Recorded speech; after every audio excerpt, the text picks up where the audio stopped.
Dan Lanning says no thank you to Alabama. Dabo hasn't said a word. Still more to come about who could be the new Alabama coach.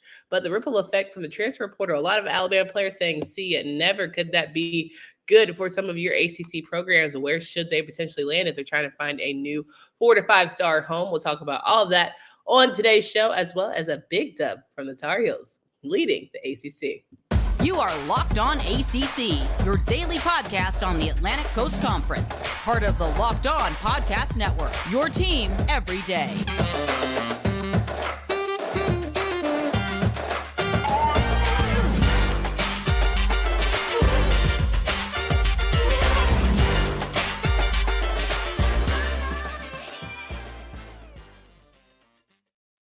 What's going on, everybody? Welcome to today's edition of Locked On ACC. I'm your host, Candace Cooper, joined by Kenton Gibbs of Locked On Wolfpack. Each and every day, you can find us wherever you listen to podcasts. Make sure you download, subscribe to the pod from anywhere that you tune in the audio world. But more importantly, when you see our visuals, it is always on YouTube, where you can subscribe to the channel and interact with our community. Got a good episode for you today as we talk through the coaching changes that have happened over the past 48 hours. It's been a lot going on in the football world, and now we're going to also give you some inside look at hoops. So make sure you tune in all the way towards the end of the show.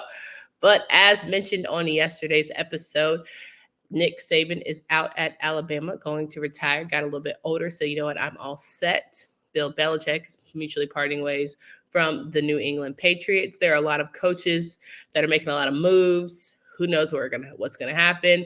Oregon's Dan Lanning was allegedly in Tuscaloosa, but came out with a video on social media today saying he is not going to Alabama. He is staying right there in Oregon. But we haven't heard from Dabo, although Kenton knows what some of their fans think around Dabo potentially coming into the Crimson Tide.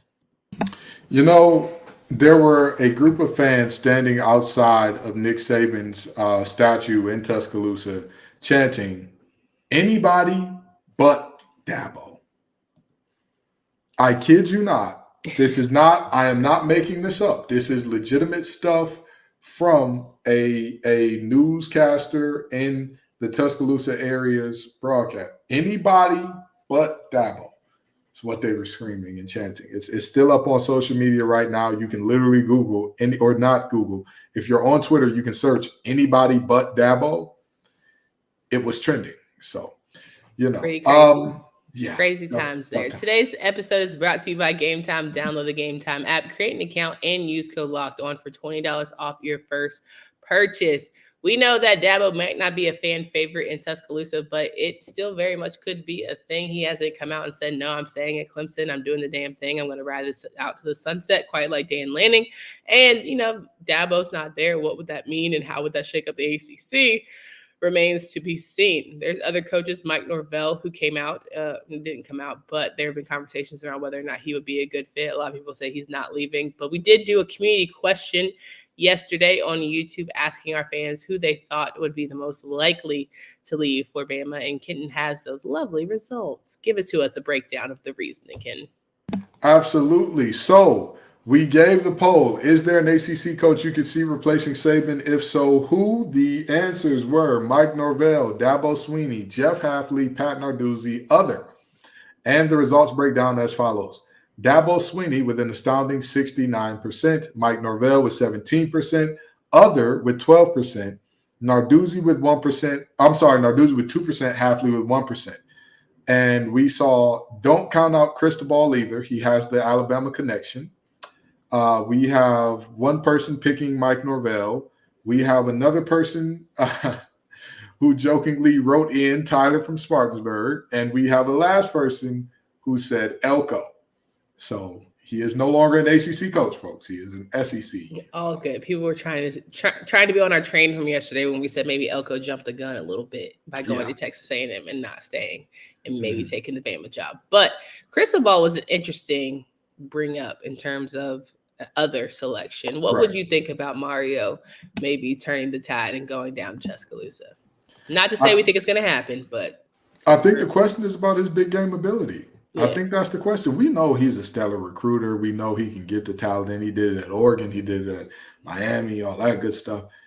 Can you get it right in the biggest moments? You know what I mean? And can you not make small moments big moments, as we saw against Stanford when you were at Oregon, as we saw against Georgia Tech at Miami? Can you make the small moment? Just take the knee, boom. Mm-hmm. You know, can you do that? The thing is, Miami is technically in that space where I say this all the time. There are 10 to 15 teams in America that winning 8 games a year is not enough. It's not enough. Bama is one of those teams, absolutely. Miami, they're kind of sort of one of those teams where 8 wins a year isn't enough. And because they have championship history and pedigree. And so it's just a much more ratcheted up version of that pressure at Miami at Alabama.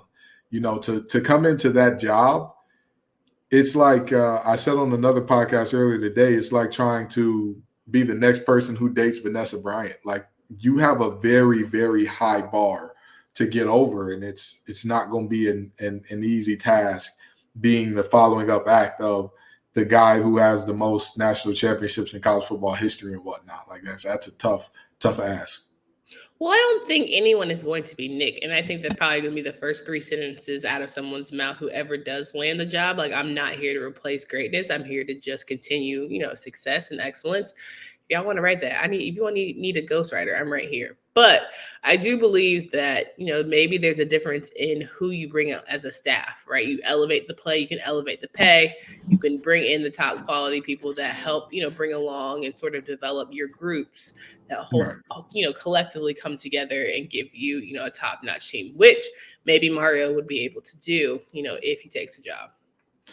I mean, that's possible. And you're absolutely right? Like, you can't, the reality is, it's not really a one that got away because Nick Saban was there forever and a day, but still, you can't compare the next person to that person, or else you're going to be cooked forever, right? Like, if you have everything in somebody and for whatever reason it doesn't work out or whatever, you can't compare them to the next. You can't compare the next to them and say, oh, man, they don't do this, they don't do it. You're going to be cooked. You're going to be cooked in any way you cut it and slice it. And so that's what we're looking at here. Just know whoever comes in next, not going to be Nick. You're probably not going to see that same sustained level of success. The transfer portal has made the world different, so it's easy. It was easier when Saban first got there. When you look at how many guys transferred out of that program and went on to be stars elsewhere, you know what I mean? Like, it was a very, very limited amount. And you could say that nationally, how many players transferred into other schools and became stars, as opposed to the world we're looking at now, where players transfer all over the place all the time and go on to become stars. So it's hard to keep good depth on those teams. And regardless of how many 4 or 5 stars you get, at a certain point, players are going to want to go play. And they're going to want starting snaps. They're going to want starting receptions. They're going to want, starting coverage opportunity, whatever it is, starting carries. They're going to want that. So it's a new world. It's a different world, but this is a tough shoes to walk into. Well, I guess I would wonder, and just curious of thought, like, you want guys who want to buy into your system. And back then you used to have time. Only reason why I feel like Dabo is not going to ever take this job, because the window with which he could have, had guys come to 3 to 4 years, stay with him, win multiple championships. I feel like that ship is sort of sailing for college football in general. Like, you're just going to get a new crop free agency-like team every year, similar to the NFL, where it's anybody's game, anybody's opportunity. And it's not necessarily like these year over end wins. But I also am just curious what kind of coach comes in under this new sort of regime system mindset of college football coaching and is able to execute in a way that is similar to an NFL style, right? Do you get the young gunner? Do you get someone who's fully experienced to come next? Like, how do you pick, in a world where it really just doesn't look the same anymore? I think the biggest thing is and I know people aren't going to want to hear this, the biggest thing is to let Saban pick the replacement. So that way, if Saban picks and it doesn't work out, you're like, oh, well, we gave it to the guy who won the thing. We told him, pick who you want as your successor, and his successor just didn't work out. Aw, shucks, what are we going to do? It doesn't matter if you get an old school, tough, hard-nosed, hey, we're going to do things my way or the highway coach. Doesn't matter if you get a players coach that's just like, oh man, I'm super excited to get these guys going, and I work with these guys. They don't work for me. Doesn't matter what type of coach you get. At the end of the day, the biggest thing is, regardless of who you get, the only way that I see a win coming out of this for Bama is to kind of have that situation of, hey, he picked them. If it didn't work out, it's not on us type deal. That's just my personal opinion. Sure. Let's talk more about, the ripple effect of Bama and what it looks like now. But first, I want to remind you that we have friends here at Gametime that definitely want to help you with your ticketing experience. Gametime is the only ticketing app that gives you complete peace of mind with your purchase. They're obsessed with finding ways to save you money on tickets. With zone deals, you pick the selection and Gametime picks the seats for big time savings. And the Gametime guarantee means you'll always get the best price. If you find tickets in the same section and row for less, Gametime will credit you 110% of the difference. Take the guesswork out of buying tickets with Gametime. Download the Gametime app, create an account, and use code LOCKEDON for $20 off your first purchase. Terms apply. Again, create an account and redeem code LOCKEDON for $20 off. Download the Gametime app. Last minute tickets, lowest prices guaranteed.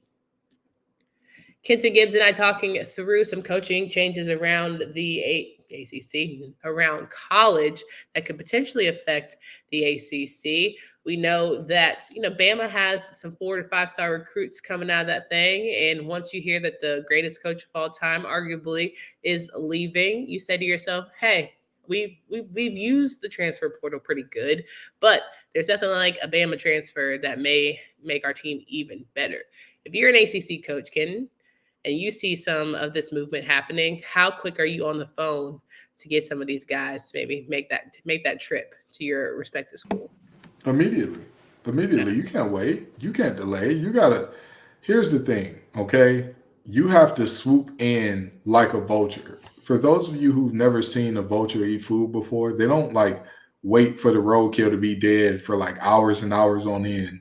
There's literally a saying that the vultures are swirling when things are dying for a reason. You know why? Because as soon as that heart take that last beat, and sometimes even before that, that vulture's trying to eat. Guess what? If you're trying to get the best players out of this program, and I see you wincing a little bit, so I'm going to stop talking about animals eating other animals. But the reality is, as soon as I heard about that 4 p.m. Emergency meeting, I legally cannot reach out to any player that's in the portal. And of course, I'm Kenton Gibbs. I'm a rule-following guy, a law-abiding citizen, if you will. But my players played with some of their players. At least normally that's how it works, right? Football powerhouses produce players that go to schools like them and all that. Hey, listen, go get on the phone with such and so from over there. Hey, didn't your quarterback go over there? Hey, didn't your Mike linebacker go over there? We looking thin at Mike linebacker. We gotta, we gotta replace a Cedric Gray. We just go on and have a conversation. I'm just saying, and another Peyton Wilson ain't walking through that door. Let's come on now. Hey, brother, we ain't got another Jared Verse just waiting. Okay, go get him. Go talk. Get your boy on the phone and don't hang up till he say he at least coming to visit. How about it? Fair enough. And I agree. I think you do whatever needs to be done in order to just entertain the idea of having that kind of type of talent. And, I think also having Saban say that he's staying around, they're going to keep him in office similar to the way that Roy has maybe still an office in Chapel Hill. I don't know how that works, but, whatever have you. I think that you're silly if you don't make the call. And I know Florida State has made the call already. I know they're seeing some guys at Colorado. I've seen some guys already decommit from Alabama just because, their coaches are leaving or looking other places. And hell, who knows how the coaching tree is going to look like because, other people are taking new opportunities with whoever comes in next. And of course, they always bring in their guys. So There's a lot that's going to go down between now and spring camp, honestly. Absolutely. And at the end of the day, the reality is very simple. I don't want to hear anybody saying, well, our teams are good without those guys, or we don't need any of those guys. I'm not saying that, hey, Bama is infallible and their players are the best thing since sliced bread. But I'll tell you this much. At the end of the day, that was a playoff team. Mm-hmm. I don't care how good of a coach you think Nick Saban is. as the old saying goes, it's not about your X's and your O's, it's your Larrys and your Joes. And they got some damn good Larrys and some damn good Joes over there. So, in the words of Travis Scott, pick up the phone, baby. I know you're home, baby. You better make those calls to get you your next star or get you your next, even if it's not a star, get your next key piece that's going to win you ball games out of the portal. You know, you've seen teams that have attacked the portal well. You've seen those teams in the ACC in particular have immediate success. And we've seen teams that have been traditional powers that have fallen from grace in some respects because they're not getting into the portal. So, I mean, I think that these guys could be just amazing pieces in different programs throughout the ACC. 1,000%. Well, in other news, we got to switch gears and talk a little basketball. We know that it's that time of the year. And of course, I get to talk about my favorite team. So I'm excited. But the NFL regular season is wrapping up, but there's still time to get in on the action with FanDuel, America's #1 sportsbook. Right now, new customers get $150 in bonus bets guaranteed when you place a $5 bet. That's $150 in bonus bets, win or lose. The app is easy to use, and there are many different bets. Live same-game parlays. Find bets in the new Explore tab. Make Parlay Hub.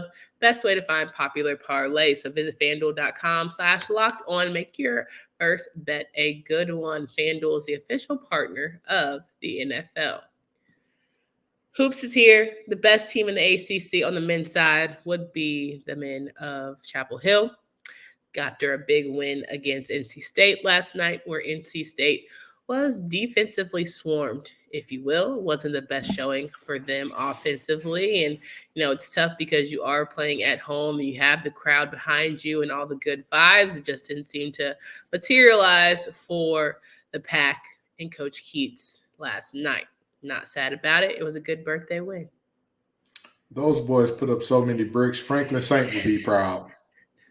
I mean, for Christ's sake, NC State could not hit the broadside of a barn if they were standing outside it. But credit to Carolina, they did play an excellent game defensively. You know, you look at holding both Baycott and RJ Davis well under their regular season averages and all that. You hold the ACC's leading scorer to a very inefficient shooting night.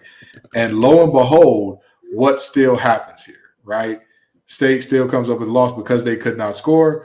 And therefore, North Carolina is on top of the ACC, just as many people saw coming in the beginning of the season. Did they see it? Because I feel like a lot of people gave up on North Carolina going into the season. I mean, I say that sarcastically, but also we know that, you know, as UNC goes, the conference goes in terms of if UNC is having a bad year, the ACC is terrible. They're not a good conference this year. When UNC is good, yeah, the ACC basketball is back, baby. They're playing great ball down there in ACC country. Well, it's nice that we can do our part. Duke sitting at 3-1 as well, so it feels like everyone is sort of, you know, whoever the Blue Bloods are, everyone has good vibes towards them, and we're making, you know, everything shake a little bit. But I will say it's very telling of who North Carolina is right now in terms of your best guys not being on their A game and still being able to find ways to win, having some of your freshmen step up in big ways, knowing how to play your part. It's not the Armando Baycott show, but he's doing just enough, right, to get things going.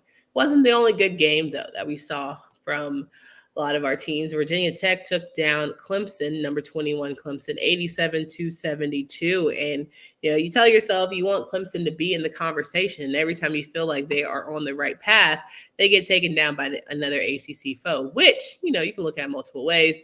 Anybody can get it on any given night here in the ACC. Or you can say to yourself, you know, Clemson, what are we really doing? And, you know, I think the biggest thing about Clemson losing this game is that, you know, a lot of people are going to say, oh, Clemson's terrible and, you know, they shouldn't have lost that game and all that good stuff. But the reality is they're just having a very tough stretch right now.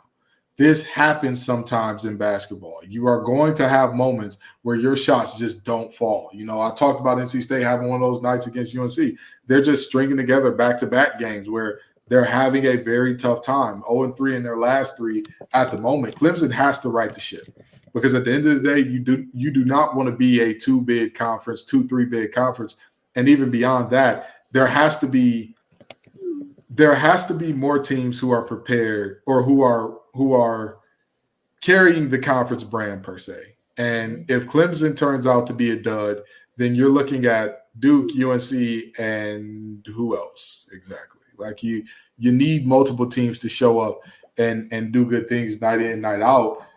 But again, credit to Georgia Tech. Hats off to them. We're not about to sit here and Virginia Tech? I'm sorry, Virginia Tech. Credit to Virginia Tech. Hats off to them. We're not about to sit here and discredit those guys and act like they didn't do anything to win this game. I mean, at the end of the day, Sean Padula was absolutely insane last night. You really can't ask for more than a guy going not only for 32 points, 7 assists, 4 steals, 4 rebounds, but also 56% from the field, 6 of 10 from 3. That'll do it. That's enough.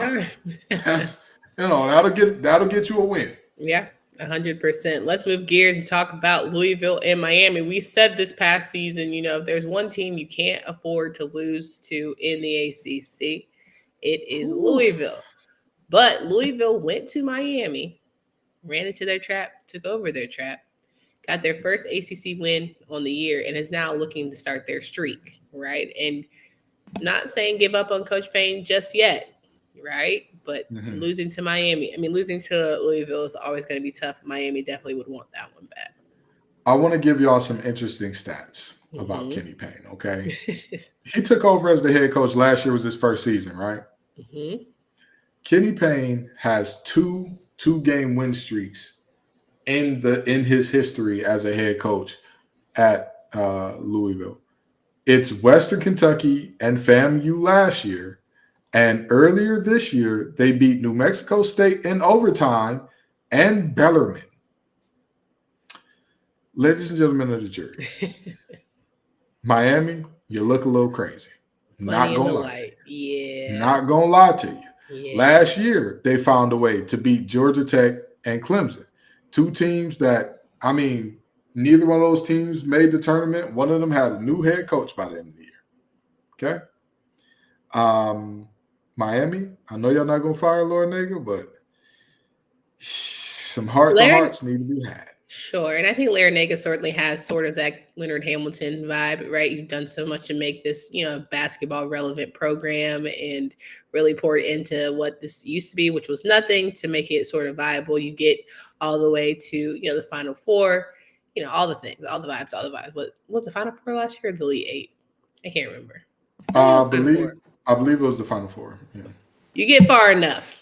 Right. So you can't give them too much. There was a lot of great guys on that roster, but there are a lot of guys who returned. So I think Miami just needs to throw this one away, call it a day. So it's a long season, but they can certainly bounce back. Now, Judah Mintz didn't start, but he certainly gave Boston College a run, as Boston College took another L, losing 69-59 to Syracuse. Not sure why Judah didn't start, but at the end of the day, I think it's speaking to what Syracuse is trying to be, is a much more consistent team this season, and a good W against a good Eagles program certainly is a way to do it. Yeah, and I think that this is a team that when I talk about, hey, you have got to figure it out, you have got to come along, you have got to be better than you were in the past, I think that this is a team that fully embodies that. I'm looking around the ACC and talking about all these games that happened last night.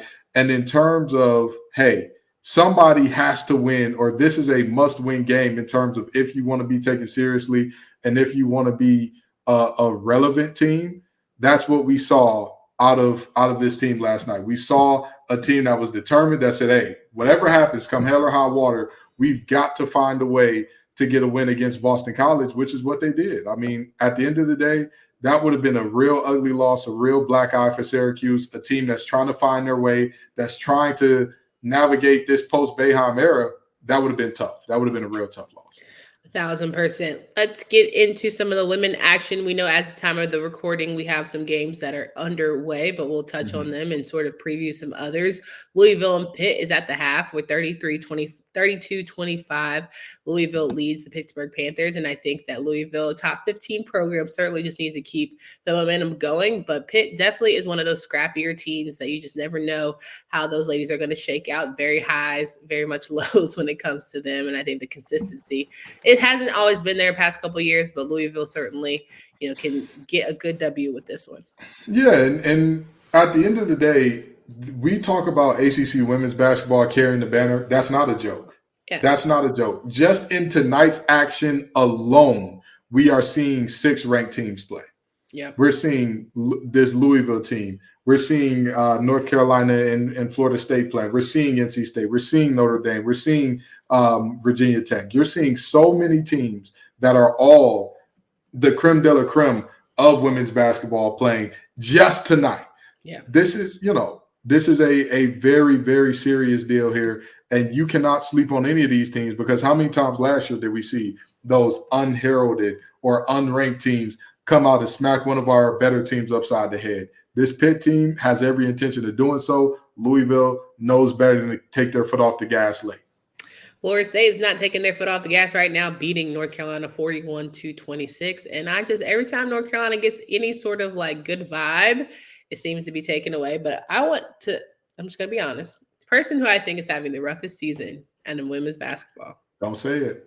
Don't say it. Because listen, her name was already in some drama last year. The regression is crazy. 60% from the free throw line. It's hard, Deja Kelly. You got the fundamentals is what's killing me. Like some stuff you can regress from. Like it's just, maybe you lose a little, hitch in your giddy up. Mm-hmm. But like not being able to do some of the fundamental things that is going to take you to the next level, that's when it becomes problematic for me. And I think the biggest problem that I'm seeing right now, you're getting beat by a Florida State team whose stars are not starring. Mm-hmm. Latson started off with 3 straight 30-point games in the ACC. Do you know how many points she has at half here? 6. 6 points. Oh, I'm sorry. No, 2. She has 2 points. Okay.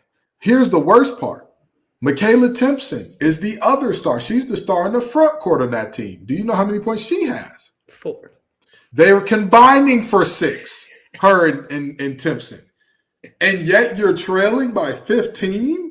Yeah. Lord forbid if you go on a run and then all of a sudden Latson says, oh, I guess there's still a game to play. Let me go ahead and get these girls bucket. Come on. Yeesh. This is a tough one. It just pains my heart so much to see Tar Heels get slapped around like this. Oh. It's also tough because I think it's getting exposed about the game. Her game really is just, to me, a little one-dimensional. And I feel like it's just getting truly exposed this season as opposed to others. And, when you have that sort of loyalty to one of your best players to ever come through, I think you definitely want to keep them in. But I'm not saying I'm sad. I'll be sad when she goes on to her next, but I think it's time to see some of those young guards get theirs. As much as the criticism, as much as Deja Kelly is the leader, therefore she will get so much praise and so much criticism, I also think that Courtney Bankhart did not do a great job of surrounding her with help.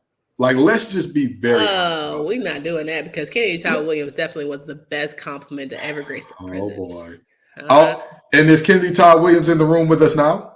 And why isn't she? Because she ain't no diva. Is she in the room with us now? Let's talk about Deja Kelly right now is 5 for 13 in the game. Do you know how many shots the rest of her starting lineup has hit so far? Tell me. 5. Have they been allowed to because she passed the ball? They're 5 of 19, Candace. Has she been allowed to because did she pass the ball? They're 5 of 19. They don't have their shots. Let me go watch the second half so I can tell you. But all I'm saying is, I'm ready. I would never say free a Tar Heel. I would never say that. However, Kennedy Todd got free, so I'm happy for my dog. However, maybe get Deja some help or don't. I'm not mad at you. This is her last. She out here, so we don't even need help. Let's just get through. For sure. Okay. For sure. NC State will take on Virginia later tonight. Syracuse beat Wake Forest. Boston College will take on Notre Dame. Clemson will take on Georgia Tech. And Miami will take on Virginia Tech. So again, as Kenton mentioned, really great games with some top 25 play. And all in all, like we always say, the women are certainly leading the pack, no pun intended, when it comes to hoops.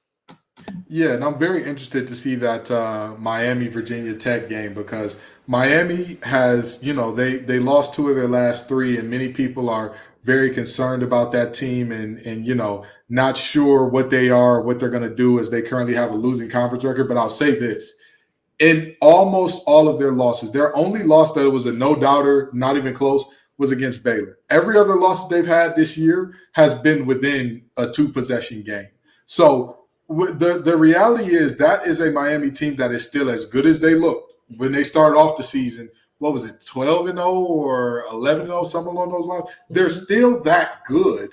And if this Virginia Tech team sleeps, it could get ugly for them real quick. Same thing for NC State. Need to keep your guard up against a team like Virginia, because this ain't the Virginia that we saw the past couple of years where it was like, oh, you can go ahead and check that W on off.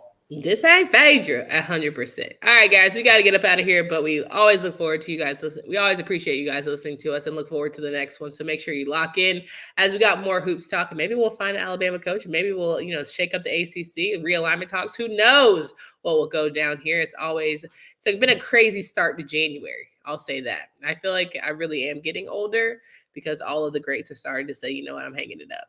It's getting a little shaky. I realized I was getting older when I saw like players that I watched and loved growing up, their kids are playing now, right? Yeah.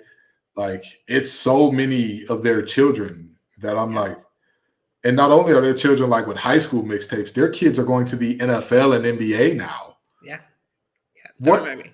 What do you mean Carlos Boozer has twins that are about to go to the league? Don't remind me. Yeah. What do you mean Marvin Harrison Jr. is about to be a top pick? Not ready for it at all. What do you mean by that? What does that mean? Like life goes on. Who knew? But LeBron has a son in college and another one about to go? Listen, our girl Zuri's going to be in high school before we know it, Here we are. Guys, make sure you come back. We always look forward to you. Candace Cooper and Kenton Gibbs. Until next time.